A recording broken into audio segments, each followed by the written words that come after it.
केंद्राकडून राज्यांना 1.73 लाख कोटी रुपयांचा कर परतावा मिळालेला आहे। महाराष्ट्राला 10,930 कोटींचा निधी मिळालाय। फडणवीसांनी या संदर्भात पंतप्रधान नरेंद्र मोदी यांचे आभार मानले। कर परताव्यामध्ये सर्वाधिक रक्कम यूपीला मिळाली आहे। केंद्र सरकारने देशातील सर्व राज्यांना कर परतावा जारी केलेला आहे। केंद्राने राज्यांना एकूण 1,73,000 कोटी रुपयांचा कर हस्तांतरण केलेला आहे।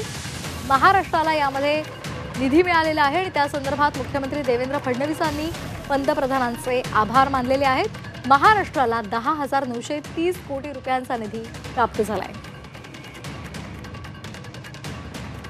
केंद्रीय अर्थमंत्री निर्मला सीतारामन यांचेही मुख्यमंत्र्यांनी आभार मानले। भांडवली खर्चाला गती देण्यासाठी विकास आणि कल्याणाशी संबंधित खर्चांना वित्त पुरवठा करण्यासाठी केंद्र सरकारने राज्य सरकारांना या निधीचे वाटप केले। उत्तर प्रदेशला या वितरणामध्ये सर्वाधिक म्हणजे 31,039 कोटी रुपये दिले, तर बिहारला 17,403 कोटी रुपये दिलेले आहेत।